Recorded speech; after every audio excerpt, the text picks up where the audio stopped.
Halo semuanya, bertemu lagi dengan saya Enji, dan pada kesempatan ini saya akan menjelaskan lebih lanjut mengenai negative reinforcement dan hukuman. Ini adalah konten-konten yang akan kita bahas. Yang pertama, escape dan avoidance, kemudian two process theory of avoidance, hukuman, hukuman negatif, masalah dan manfaat penggunaan hukuman, dan cara menggunakan hukuman yang efektif. Negative reinforcement diasosiasikan dengan dua jenis tingkah laku, escape dan avoidance. Escape merupakan tingkah laku yang dimunculkan untuk mengakhiri stimulus yang bersifat aversif atau tidak menyenangkan. Sebagai contoh, kita akan buru-buru mencari tempat berteduh agar tidak terus kehujanan. Di sisi lain, avoidance merupakan tingkah laku yang dimunculkan untuk mencegah munculnya stimulus yang bersifat aversif. Sebagai contoh, ketika hujan turun di saat kita akan pulang kerja, dan kita memilih untuk tidak langsung pulang, melainkan menunggu hujan berhenti di kantor. Tingkah laku menunggu hujan berhenti disebut dengan avoidance, di mana kita menghindari kehujanan. Pada umumnya, tingkah laku avoidance muncul setelah individu memiliki pengalaman escape. Sebagai contoh, ketika kita bertemu individu A yang sangat bawel. Setelah beberapa menit mendengarkan pembicaraannya, kita menghindar dengan alasan harus menyelesaikan suatu tugas. Kemudian di lain kesempatan, kita menghindari bertemu dengan A supaya tidak perlu mendengarkan pembicaraannya yang panjang. Kemudian kita akan membahas teori dari avoidance, yakni two process theory of avoidance. Teori ini menyatakan bahwa ada dua proses yang berperan dalam tingkah laku avoidance, yakni takut terhadap conditional stimulus atau proses classical conditioning dan menghindar dari conditional stimulus atau operant conditioning. Sebagai contoh, cahaya laser yang merupakan stimulus netral telah dipasangkan dengan unconditional stimulus berupa struman yang akan menghasilkan unconditional respon berupa rasa takut, sehingga cahaya laser menjadi conditional stimulus dan rasa takut menjadi conditional respon. Ini adalah proses classical conditioning. Kemudian, tikus menemukan cara untuk menghindari struman, yakni dengan melompati batas penghalang. Sehingga cahaya laser menjadi stimulus atau tanda bahwa akan ada struman. Sehingga tikus akan segera melompati batas penghalang ketika melihat laser. Akibatnya rasa takut yang dirasakan pun berkurang. Melompati batas penghalang merupakan tingkah laku yang akan diperkuat karena mendapatkan negative reinforcement, yakni berkurangnya rasa takut. Ini adalah proses operant conditioning. Selanjutnya, kita akan membahas mengenai konsekuensi dari tingkah laku yang bertujuan untuk mengurangi suatu tingkah laku, yakni hukuman.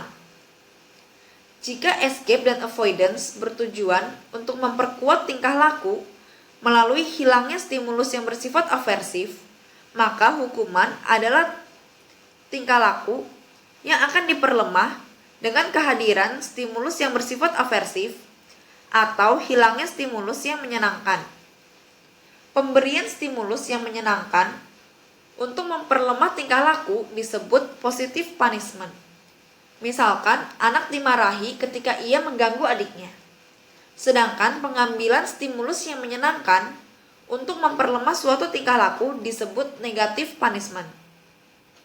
Misalkan, anak tidak diperbolehkan menonton acara televisi kesukaannya ketika ia mendapatkan nilai jelek. Kita akan membahas lebih lanjut mengenai hukuman negatif. Hukuman negatif terdapat dua jenis, yakni time out dan respond out. Time out merupakan hilangnya akses terhadap reinforcer yang positif untuk sementara waktu, akibat munculnya tingkah laku yang bermasalah. Sebagai contoh, anak harus masuk ke kamar dan tidak boleh menonton televisi selama 30 menit ketika ia mengganggu adiknya. Sementara itu, respon cause merupakan hilangnya reinforcer yang positif akibat munculnya tingkah laku yang bermasalah. Misalkan uang jajan anak akan dikurangi 5.000 ketika ia mengucapkan kata-kata yang kasar. Akan tetapi, ada beberapa masalah yang dapat muncul akibat penggunaan hukuman. Yang pertama, hukuman untuk tingkah laku yang bermasalah tidak secara langsung memperkuat tingkah laku yang diinginkan. Sehingga dapat saja tingkah laku yang tidak diinginkan menghilang tanpa adanya tingkah laku yang diinginkan muncul. Kemudian, individu yang memberikan hukuman dapat menjadi stimulus yang aversif, di mana individu dapat menghindari individu pemberi hukuman atau hanya menghilangkan tingkah laku yang bermasalah ketika individu pemberi hukuman tersebut ada. Yang ketiga, hukuman dapat memicu respon emosional yang kuat, seperti kesal, marah, kecewa, dendam, dan sebagainya. Hukuman juga dapat memicu reaksi yang agresif berupa perlawanan dalam bentuk kekerasan. Melalui proses modeling atau mengikuti tingkah laku orang lain dalam penggunaan hukuman dapat mengajarkan bahwa hukuman adalah cara yang dapat diterima untuk mengontrol tingkah laku. Padahal tidak demikian pada kenyataannya. Kemudian, karena pemberian hukuman seringkali memberikan efek yang cepat dalam menghentikan tingkah laku yang tidak diinginkan, maka penggunaan hukuman dapat menjadi sesuatu yang menyenangkan untuk dilakukan. Sebenarnya pemberian hukuman tidak disarankan oleh para ahli. Namun demikian, tetap ada keuntungan dengan menerapkan hukuman. Yang pertama, hukuman dapat mengurangi atau menghentikan tingkah laku yang tidak diinginkan dengan cepat. Kemudian, dengan memberikan hukuman pada tingkah laku yang tidak diinginkan, kita dapat menghindarkan individu untuk memunculkan tingkah laku sosial yang tidak diinginkan, seperti berkata kasar, berbuat curang, dan lain sebagainya. Kemudian, walaupun berkebalikan dengan pernyataan bahwa hukuman dapat memicu respon emosional, terkadang hukuman juga dapat memperbaiki mood. Sebagai contoh, seorang anak menampilkan tingkah laku bermasalah karena ia gelisah atau bingung. Hukuman yang diberikan dapat mengalihkan perhatian anak dan mengurangi kegelisahannya, atau bahkan hukuman atas tingkah lakunya tersebut dapat menjawab kebingungannya. Kemudian yang keempat adalah hukuman dapat meningkatkan perhatian pada lingkungan. Sebagai contoh, anak yang kurang memperhatikan lingkungan sekitarnya dengan bermain layang-layang di jalanan dapat menjadi lebih peka dan menyadari lingkungan sekitarnya setelah mendapat teriakan dari ayahnya. Karena hukuman memiliki sisi positif dan negatif, maka hukuman harus digunakan secara tepat dan efektif.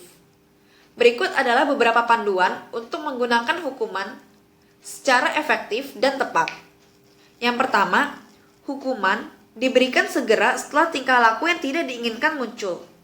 Tidak disarankan untuk memberikan hukuman setelah tingkah laku muncul sekian lama. Misalkan ketika anak mengganggu adiknya saat makan siang, anak tersebut langsung diberikan hukuman, bukan menunggu setelah makan atau pada sore hari. Yang kedua, hukuman juga harus diberikan secara konsisten. Artinya, setiap tingkah laku yang bermasalah harus langsung diberikan hukuman. Tidak disarankan untuk memberikan hukuman pada sebagian tingkah laku yang bermasalah saja. Kemudian yang ketiga, hukuman yang diberikan harus memiliki efek jera yang cukup kuat atau intensif, agar tingkah laku yang tidak diinginkan tidak muncul lagi.